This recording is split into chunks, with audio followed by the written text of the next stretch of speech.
Well, hi, everybody. Welcome to Toolkit Tuesday for our event planner community. Glad to see a lot of you joining us here today. Hope you're doing well and you're safe at home.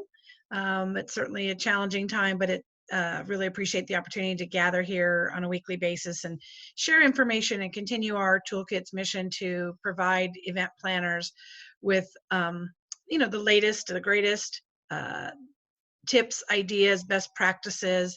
We really want to, connect and share how we're maneuvering through this uncharted waters. So I want to jump in today. I have been in the process of talking to clients about their evaluation of whether or not to continue their events, regardless of the timing that it's happening.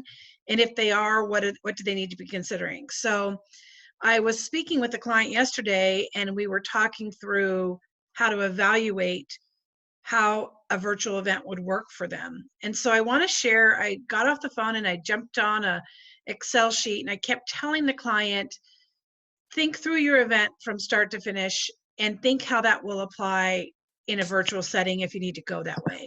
Hi, Greg Mint. Hello. So just think through all the elements that you have worked through as a live event producer, and how is that translating to virtual? So there's really these scenarios of whether the client's going to continue 100% live event the way they've always done it. If their timing is such, if they're in the fall and they decide to drive on, then there's that scenario, right? Then there's the scenario too where they're doing a hybrid of considering the live portion continuing if the timing is right, but having a virtual element, or they're going 100% virtual. So that's really the discussions that I'm in with my clients. And please leave your questions or comments in the chat box, because when I open up and unmute everybody, we will go through some of those questions and I'll take time to answer those for you. So let me share with you my thought process around how are we. Thank you. You got it there? Okay, let's see. I think we had just somebody else join us here. How are we considering all the elements of our event? So I'm hoping everybody can see my screen here. Go to the chat box if you can't and you need some help seeing what I'm presenting. But I created a spreadsheet and I literally put the column of a live event, and then the column B is a virtual event, and then column C was the things that we had to consider if we were going to go virtual. So I'm just going to go through these kind of top to bottom. And again, please put your questions in the chat box area so that we can address those when I open it up for conversation. So the first place that I find people starting is they're trying to figure out which virtual tool to use. And I said, you're like a client that I'm talking to that is most concerned with picking which hotel or which venue. Stop for a minute and let's elevate back up to the goals and the strategy that you want to use to accomplish those goals, regardless if it's live or virtual. So it's the same critical process of, it's just a different delivery method. And your goals for your event may change if you're doing it 100% live, a hybrid, or 100% virtual. So the goal conversation has to happen. You may need to adjust the expectations of attendance. You may decide that the goal is now primarily content. There's not really a networking thing that you want to offer. Again, focus on that goal setting and that goal discussion, and set out a new outline for yourself of what a successful event looks like at the end, whichever path you take.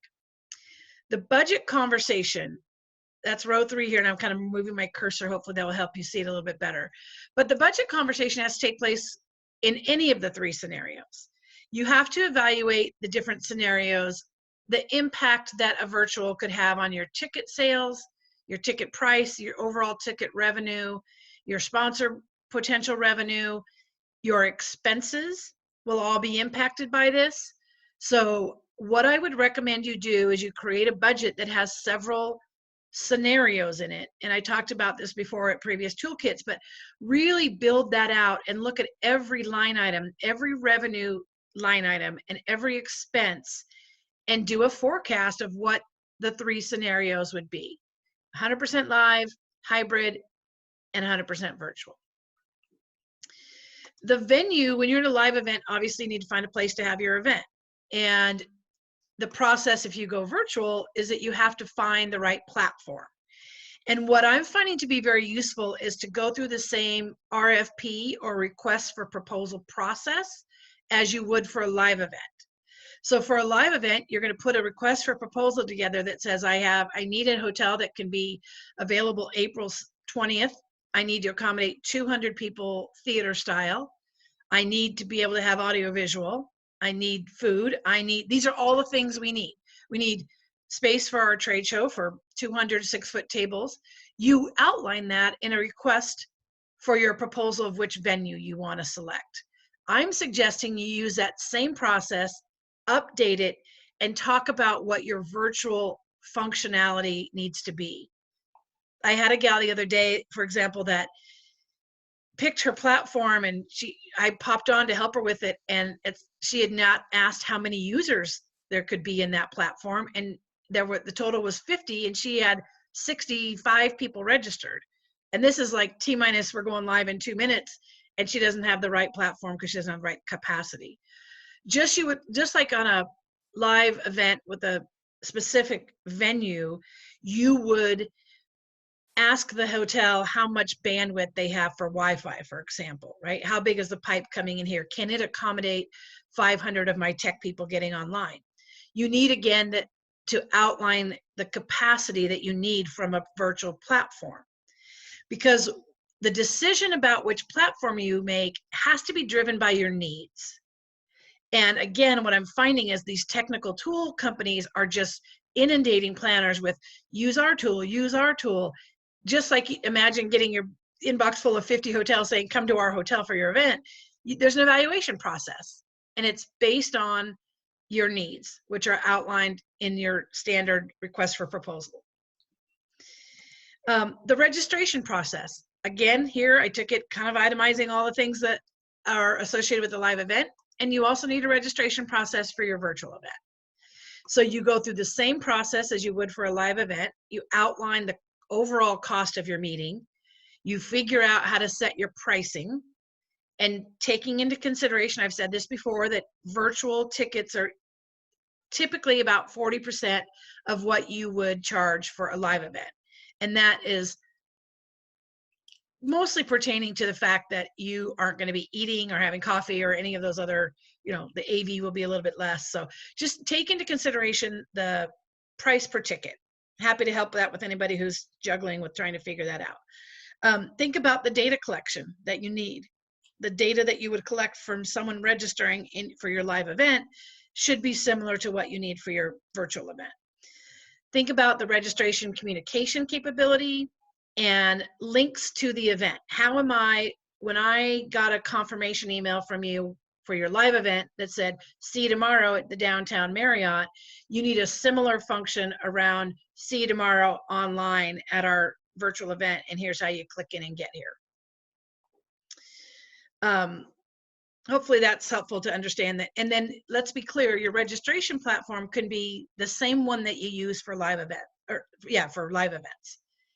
And you'll just need to integrate the live event. Instead of them coming to pick up their badge, they need to have the access to get to the virtual event.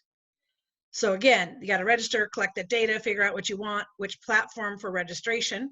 If you're charging for your events, again, you're evaluating which registration tool to use and how much of the fees associated with that registration platform. And then how does that platform for registration, that's where all your people live in that database, how are they all going to get over here and find out about your virtual platform? Customer service. I think it's super important to understand that even though we're doing a virtual event, just as you would maybe have as people come up the escalator, they greet a registration booth with an information kiosk. It is, isn't it? A lovely smile that, they could see somebody that they're able to answer their questions. Hey, do you validate parking? Where else do we go for this or that? I think it's important that you have that customer service aspect covered. Someone on your team is going to manage that, even though it's virtual. Okay. The other part of this is you've got the I say directional signage, again, the wayfinding, how do I park my car and get up to registration? What directional signage do you need for a virtual event? You know, how are you going to manage the making it easy for your guests to access your online event? Not everybody has the same technical ability or capabilities, and so it needs to be simple for me to get into. I was talking to a tech tool provider the other day, and they were talking about a deep link, and I was like, I've never heard that word, and they're like, it's just direct. It's going to be a direct, let them get in, they don't have to put in a bunch of credentials. And I was like, okay, that's super interesting to think about. I had not thought through that process yet. I'm going to take a quick break. Welcome. We've had a lot of new people join us. Please post your questions or comments in the chat box, and we will address those at the end of the session. What I'm reviewing right now, if you've just joined us, is an Excel document that I created to walk us through the evaluation process of live event versus virtual event versus maybe a hybrid. So my whole point here is that I've taken all the elements of a live event, put them in column A, all the elements. If we were to go virtual, how does that compare? And then what are the things to consider? And I'm happy to share this document with everybody that's on the call here afterwards, and you can kind of work through it. I'll post it on a Google Doc, and we can have a communal document we can all share and make notes and comments for. Again, thanks everybody who just joined. So directional signage, make sure it's easy for them to find their way into your event, live or virtual. The marketing of your event, when you set out with a live event, you have to figure out who your target audience is, and you have to figure out what the message will be of why they should come, and also then the channels of how you're going to make sure they know about your event. And that is the same whether that's live or virtual. And make sure that you have the speaker record so that the virtual, I'm looking at this here, sorry everybody, I think that the virtual content for the speakers, that's probably relating to a speaker thing, and I just stood up this doc quickly yesterday, so I apologize if that's not accurate there. But basically, your marketing ability has to be translated to the virtual platform if that's the way you're going to go. Still need to market, still need to figure out who's coming, why would they come, your messaging, and then how are you going to tell them about it. The social media manager, I will say this. In our live events, we have had some people actively monitoring social, but the focus has been what's happening in the room, and so social media would get to it when they can. I do think that being virtual, you need to have someone monitoring the social channels and also creating more content. You know, we were doing the virtual event that I talked about for the 800 association folks, and I turned to one of our colleagues and said, are we pushing out social notifications that say things like the general session's about to begin? Just like you would use on a mobile app, and I'll get to the event apps in a second, but that activity and the engagement with your attendees through social channels might be bumped up a bit if you're going completely virtual. Okay, content. You gotta have content in either scenario or any of the three scenarios. And you do need to think about, if you go virtual, that the content needs to be a little shorter. I find it interesting that we can binge watch 36 hours of a Netflix series, but I don't want to sit on a seminar too long, a virtual seminar, and try to keep focused. I've got bio breaks, and I you know, people, you need to take into account the adult learner's ability to consume information and content. You also need to think about the production value, and I've talked about this in past Toolkit videos. You can find those on Toolkit Tuesday on YouTube, but really thinking through your content, and you have options. Do you want this show, in a live scenario, you had a beautiful stage, you invested a lot of money in a backdrop, and that was the focal point. When you have content virtually, you still have to think about what that's going to look like on the screen. What are people focusing on? It's funny when people don't spend money on their stage. I always say that's the one thing everyone is looking at. You're like, oh no, we don't have enough AV money to put any brand behind them. Well, we're going to be taking pictures and no one's going to know what event we're at. You know, or again, we don't want to spend money on cool lighting, or I've had clients not want to pay for a stage wash which is lighting that amplifies the speaker. And I think you spent $10,000 to get this speaker here, and you're not going to pay a couple $100 more to actually light them. So it's not just a voice coming out of the dark. So think about the same production value things that you would consider if you were doing it live. One thing that's interesting about the content, if you go virtual, you actually might have the ability to collect more data from your attendees than you would have if they were in chairs. And let me explain one example around the polling. Not a lot of our clients have taken advantage of ARM, which are audience response mechanisms, the little remote controls that people can plug in their answers, and then you can show the group results. However, in these virtual platforms, polling is quite easy and gives you some pretty incredible data. You can understand how long people stayed on a certain session. There's more content-driven data in a virtual than even more in a ballroom. But the considerations around content are essentially very similar. I put in here breaks. Again, when you're doing your agenda for a virtual event, think about what you do in a live event and how that transfers over.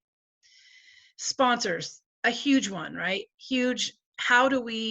These sponsors are valuable funding partners that allow us to produce the show and or make money. How are we going to showcase them, feature them? I'll go back to my philosophy around sponsors. Where more than one are gathered, someone's willing to pay to be there. The fact that you're not all in a ballroom doesn't mean that someone wouldn't want to pay for all the eyeballs that they're seeing on a virtual platform. You can also, in fact, leverage sponsor promotional videos as we've talked about, the bumper videos before or after a session. They can do a promo. You can do watermarks or banners at the bottom of a virtual experience with the sponsor's logo.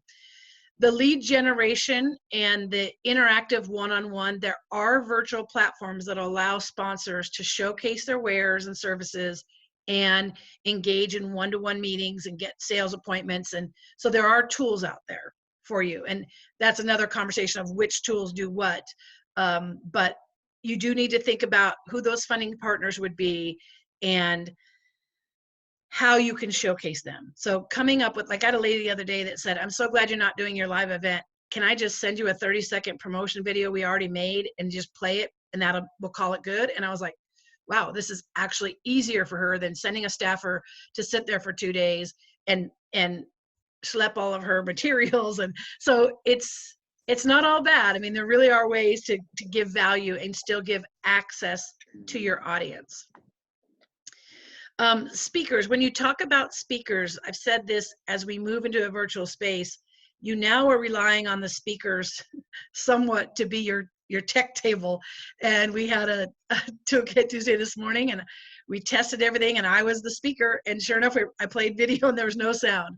So you've got to train up your speakers to be able to handle if they're in control of a virtual platform, the muting, the chat room, roll video. That's, there's got to be a considerable amount of training. And I'm really excited. We're going to bring a speaker trainer in a couple weeks into Toolkit Tuesday, and she's going to show you some training that you can offer to your speakers if you decide to go virtual, and help that speaker be more compelling and interesting in a virtual setting. So we're going to continue to bring you tools and resources, but I'm really psyched about her. She's a professional speaker, and she's got some great tips on how to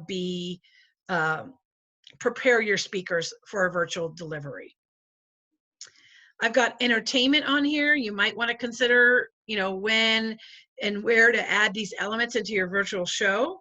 It really is about still an entertainment value and how you can offer that. I had a virtual event the other day that we had a DJ, and it was super fun. They showed his face and the music while we were waiting. When they took a break, if, as we said, adding in some bio breaks, they went to the DJ. The camera went to the DJ, and away we went. We were now enjoying some entertainment. Okay. An event app. It's interesting. I'm just gonna, for this real quick, you guys, I'm gonna make sure you can see all the headers here. The event app, you should be using them whether you're live or whether you're virtual. And in fact, like social media being a little bit more active, engaged, I think the app would be the same thing. Remember, a lot of apps have that functionality to connect attendees one-to-one for chats and different things like that. You can use the push notifications on your app, event app, to let people know, hey, I hope you're enjoying your lunch. We're going to be back live in 15 minutes. So the other thing the app can be used for is sponsor branding and sponsor showcasing. So I think it's really smart to run an app alongside of a virtual event if that's what you decide to go virtual. The AV tech production, you have the AV around a live event. You also are going to have some AV and technical production around a virtual event. And so I've put some notes here to secure a technical partner. And think back to what I was saying about the RFP for a venue. You are going to want to make sure that you put together a complete list of your technical needs and source the correct partner for you based on your needs. And you're going to want to think about things like lighting and scenery and sound and branding and music licensing, and how are you going to facilitate Q&A in a virtual setting? How are you going to have a speaker timer? Where's the confidence monitor? So one of the things I hope I encourage you today is to think, it can be a bit overwhelming to think about taking an event completely virtual, but you already know how to do a lot of these things in a live setting. You just need to train your brain to transfer over to how does that look, show up, feel in a virtual event experience. The videography, I think that it's important that I saw a great sizzle video the other day of what a virtual event looked like when it happened. And that's something to keep in mind. You know, if you're not videoing the people on the stage or getting a man on the street interviews, is there a way to still do that in a virtual setting?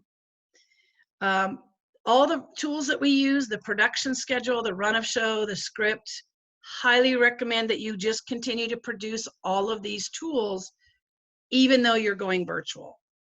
And probably even more since you're going virtual. And let me just explain, a production schedule really for us is the play-by-play for our team. It has everything on there before, like the trucks roll up at noon for move-in. It would be whatever you have on a virtual setting. Log in 15 minutes early. So that's the production schedule. Has everything, play-by-play. The run of show is what that guest experience is going to be like. We're going to start at noon. They're going to be on a break for half hour, that sort of thing. The script is the verbatim script of all of those who are involved in the show itself, with cue to cue on. Video 7 will run right after Frank says, no, thank you. PowerPoint deck number 7 will roll at 2:15 p.m. So these, if you don't have all three of these tools in your arsenal, let me know. I can help you get a sample of these. But all of these should happen for virtual as well as live. The internal team communication, you know, just because you're virtual doesn't mean your team doesn't need to talk to each other real time. So take a look at whether you do group text, Slack, radios, you still need all of that to troubleshoot and communicate to each other when you're doing a virtual event. Food and beverage is one that you don't necessarily have catering, but you should think about food and beverage. Is there a fun way to incorporate food delivery, product placement, cocktail recipes? You know, just think about, people still need to eat and drink through a full day or however long your seminar is, and think if there'd be a fun way to incorporate that. Networking, finding that virtual platform. If networking is one of your top 3 things that have to happen at a live event, you need to think about how you can facilitate it in a virtual platform. And there are a lot of tools that have different ranges of function to allow people to connect with each other. But think about how you're going to translate live to virtual in the networking space.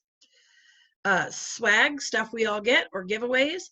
There's fun ways to use apps or direct mail or digital swag bags. How are you going to distribute your speaker gifts if they're all participating virtually? Could you send them codes to get gifts online? You know, think about your giveaway plan. The evaluation process or the feedback, I believe in the group that we took completely virtual, there was an evaluation that popped up right on the screen after the webinar ended, and we got way more feedback than we would have in a standard evaluation process or sending it a day after the event. So like the polling feature, some of these webinar tools or virtual platforms allow you to get even more an amount of feedback and more quality feedback because people are engaged in it right there on their devices. The post-event content delivery is the same. When we had an event, if we video captured everything, we would package it up and figure out how we were going to get it to everybody. And then, you know, you could think about making sure you're recording it. And now, how do people access it? Do you want to charge? If, let's say, you capture everything and I didn't buy a ticket to go to the virtual event, but now I still want to sell it to somebody. There are ways to do that. Or do you want to make it available to people at no cost? These are things to consider. And then the planning elements, as I was making my list, I kept thinking, oh, there's actually some benefits of things here we don't have to plan anymore, or we don't have to be as concerned about, you know, parking and reg lines and permitting, not managing hotel stays, catering, you know, not having to keep changing the guarantee and all of that, transportation, coat check, the temperature in a meeting room. Can we get an amen about not having to monitor? People can keep their own personal climate control, and bar lines. So this was done yesterday in about 10 minutes, and it was just a process for me to try to figure out what it means to go virtual. I'm going to stop sharing right now, and I'm going to kind of open things up here. I'm going to look through the chat room, and I want to, and thank you everybody for being here. I see you've got a great turnout. So let me unmute everybody, and then also take a look at some comments here. Any questions, you guys, please feel free to jump in the chat and do this. Let's see, ultimately it can go to a Dropbox so that everybody can edit it over time. Oh, that's for this document here. So yes, I'm happy to put that in actually a Google Doc that can be shared and viewed by everybody. So we'll send out the link for that. Tell me, anybody else care to chime in here and share what they're experiencing in the evaluation process? You guys should be able to unmute yourselves if you want to jump in here.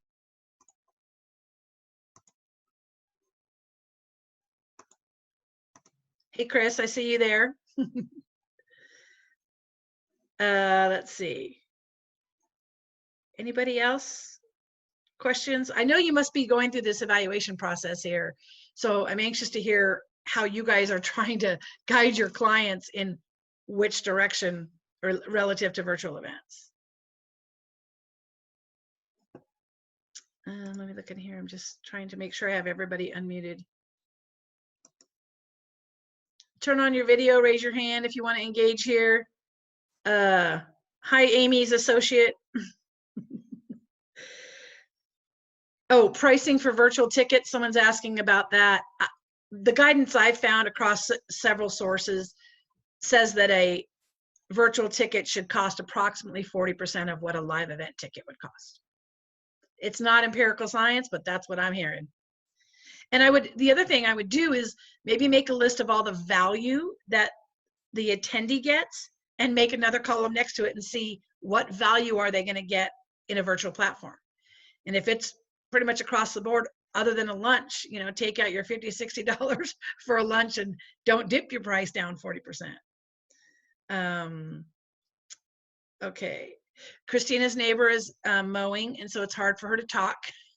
Do we love this? You guys, you'll appreciate this on our toolkit earlier for today for hoteliers.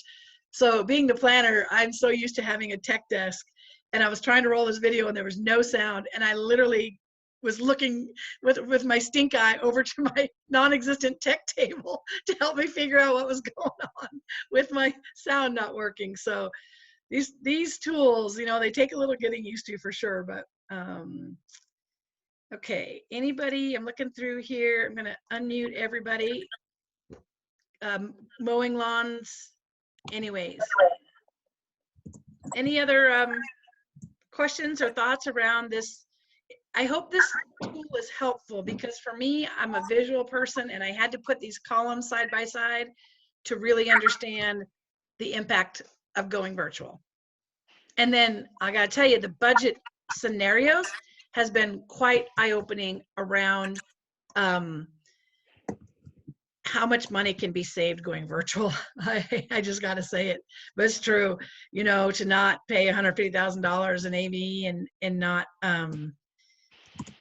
not have to feed a bunch of people and all those other. I mean, even directional signage. If it goes digital, you could, sorry, signage vendors, I love you guys, but I mean, there are a lot of savings on there. Okay, I'm just going to kind of wrap this up and make this document available to everybody. And hopefully you found some things to consider today. Our goal with Toolkit Tuesday is to offer you practical ideas of what we're experiencing as event planners, and hopefully it'll be tips and tools and best practices that you can incorporate. Please always know that I'm available. You can visit toolkitevent.com at any time. My email's right at the bottom. This is a community and I'm here to help. I'm learning along with all of you, but I just am really prepared to share what I'm learning, good and bad. If I don't hear anything else, then I'll go ahead and just we'll sign off for today. Look for more information. I do want to announce that we are having our next Toolkit event, the large one similar to what we did in Seattle. It will be a 100% virtual event, April 28th. We will be in Portland in a virtual studio producing the 10 a.m. to 3 p.m. great content like we delivered at the Seattle event. So registration is open there live at toolkitevent.com. So hopefully you'll join us, get your event planner friends and log on and see what it's like to have a completely virtual event. We're going to try and make it fun and try some new things. Even if we fail, try them so you can see what might work for your groups as well. So hope you join us every week on Toolkit Tuesday, but also April 28th for our longer live remote event. Be well, everybody. Thank you. Thank you. Thank you, Lynn. Thank you. Appreciate it. As always.